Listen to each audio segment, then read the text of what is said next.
اے اکڑ کے چلنے والے، اے ناشکر انسان، اے دولت کے پجاری،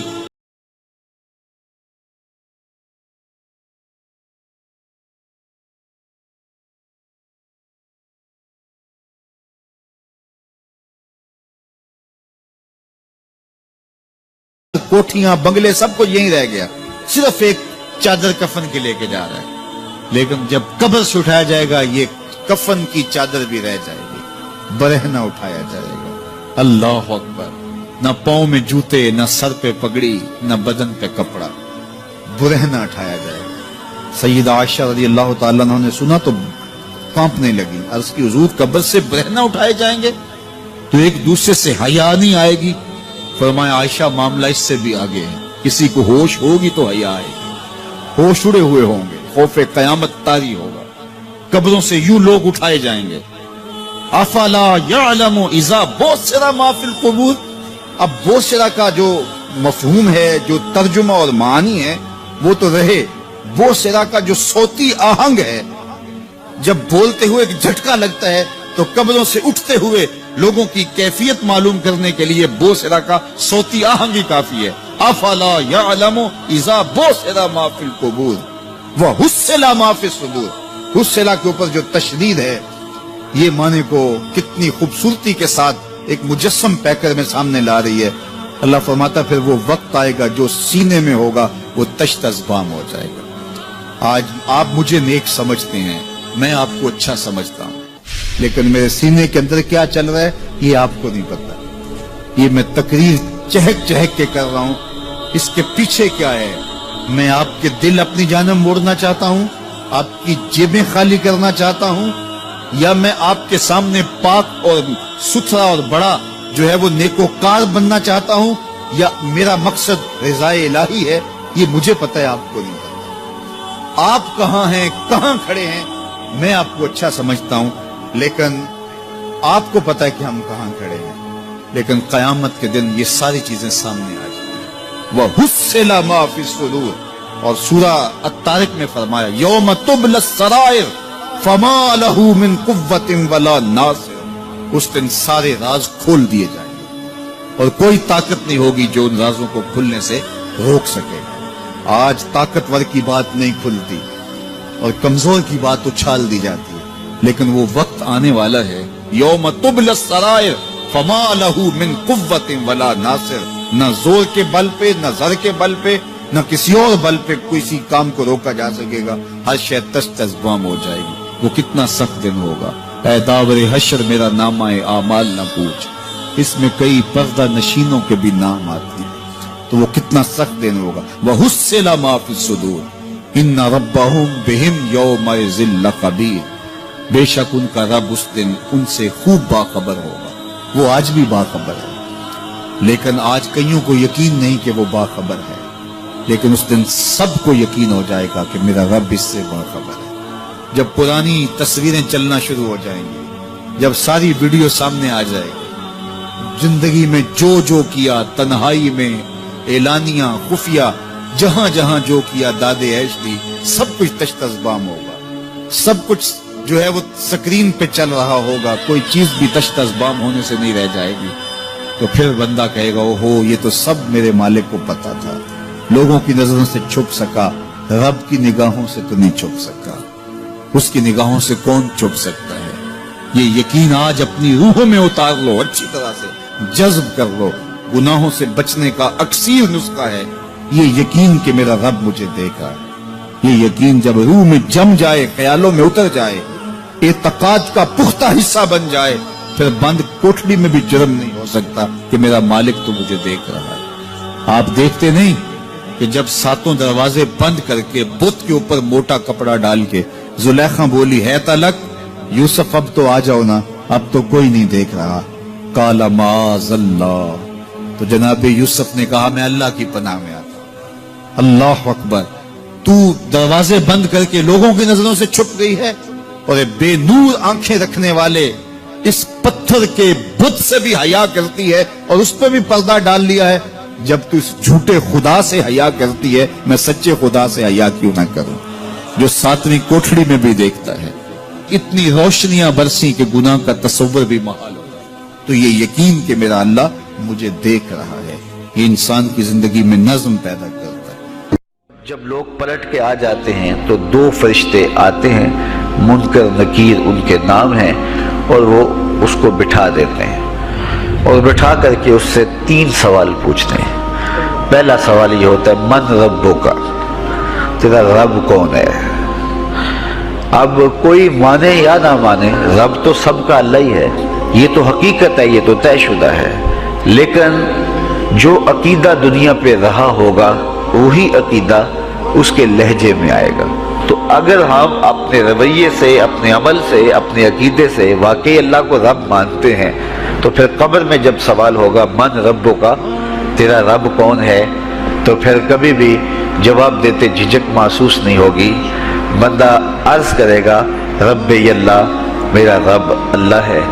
دوسرا سوال قبر میں یہ ہوگا کہ ما دینوں کا، تیرا دین کون سا ہے؟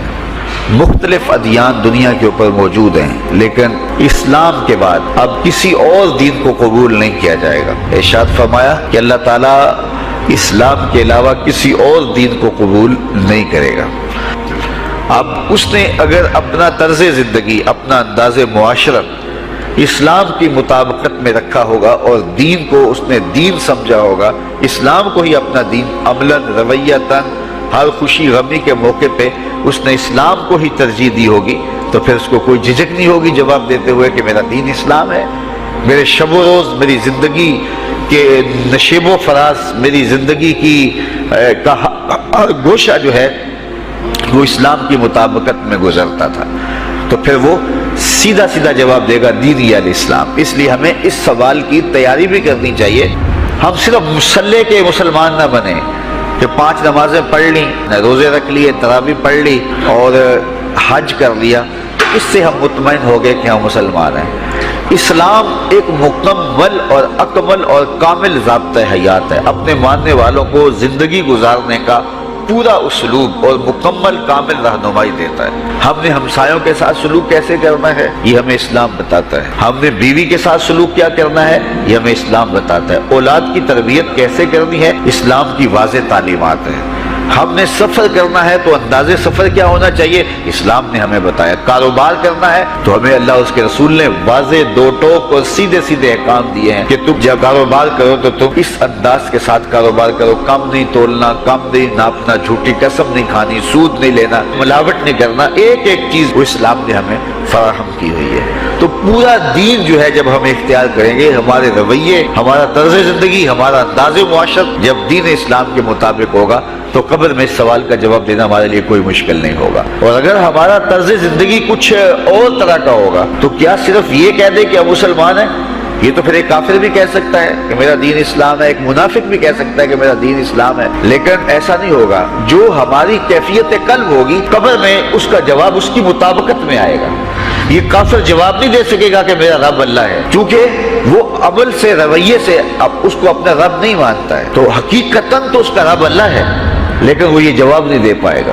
اسی طرح جو شخص اپنے طرز زندگی کے اندر اسلام کو داخل نہیں کر چکا ہے اور اسلام کو اس نے اپنا ہادی رہنما نہیں بنایا ہے، تو وہ قبر میں اس سوال کا جواب کیسے دے سکے گا کہ میرا دین اسلام ہے، چونکہ اس کا رویہ، اس کا طرز زندگی اور اس کا انداز معاشرت ایسا نہیں رہا ہوگا۔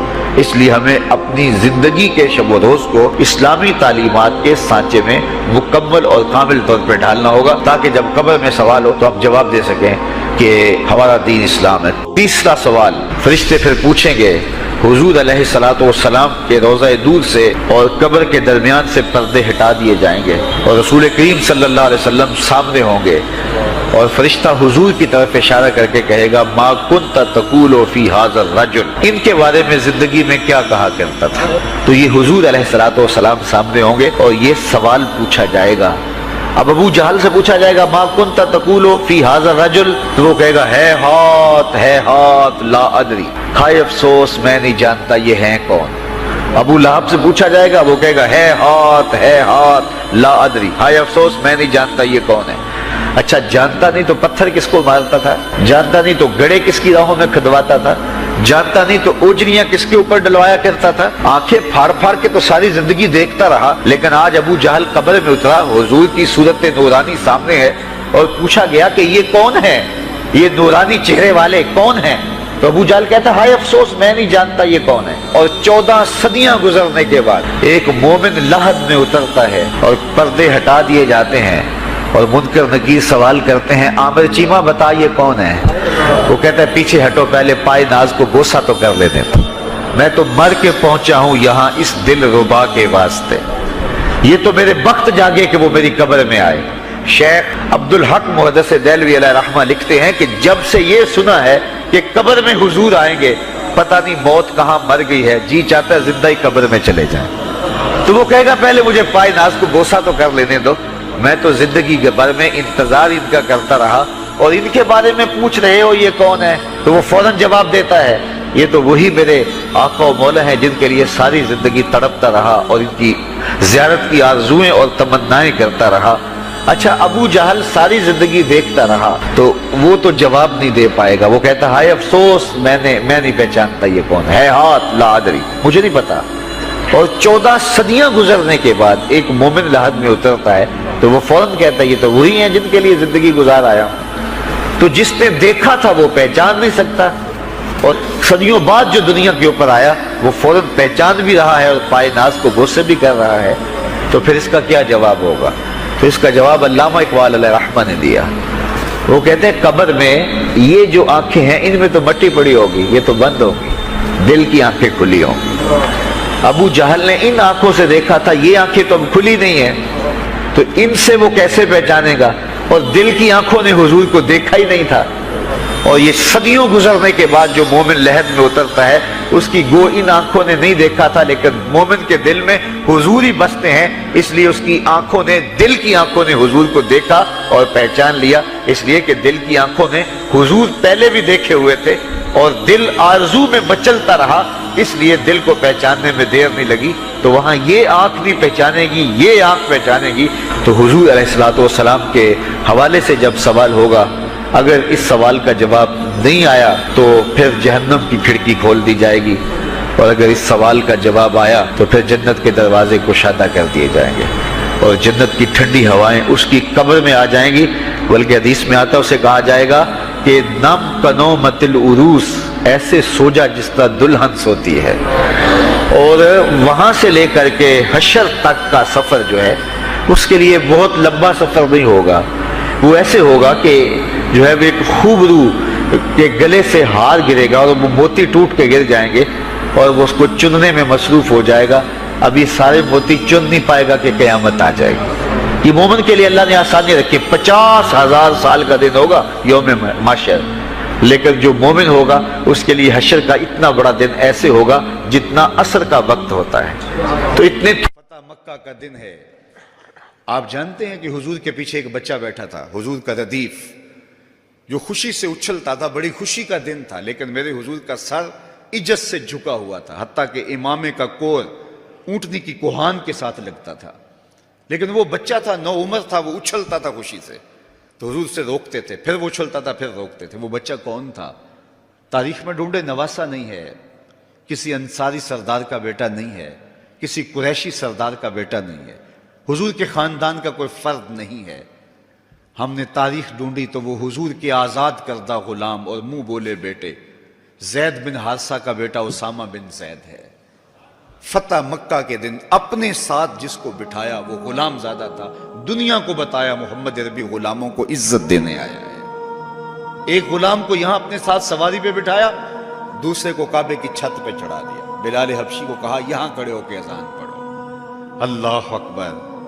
کہاں بلال مکے کی گلیوں میں ظلم اور جبر، جور اور زیادتی کا شکار ہوتے تھے، چکی پسوائی جاتی تھی اور جسم میں میخیں ٹھونکی جاتی تھیں، اور ذلت اور رسوائی کے گڑھے میں ان کو دھکیل دیا تھا کفار نے۔ آج وہی غلام، وہی بلال کعبے کی چھت پہ کھڑا ہو کے اذان دے رہا ہے۔ اللہ اکبر! میں یہاں کھڑے ہو کے اذان دوں تو رخ کروں گا قبلے کی جانب، اور جب کعبے کی چھت پہ کھڑا ہوں تو پھر جدھر رخ کروں ادھر ہی تو قبلہ ہوگا۔ اب بلال اذان دے رہے ہیں، رخ کدھر کیا؟ حضور طواف کر رہے تھے، بلال اذان دے رہے تھے، جدھر جدھر حضور پھرتے وہ بھی رخ پھیرتے چلے جاتے۔ اقبال بولے اذان ازل سے تیرے عشق کا ترانہ بنی، اذان ازل سے تیرے عشق کا ترانہ بنی،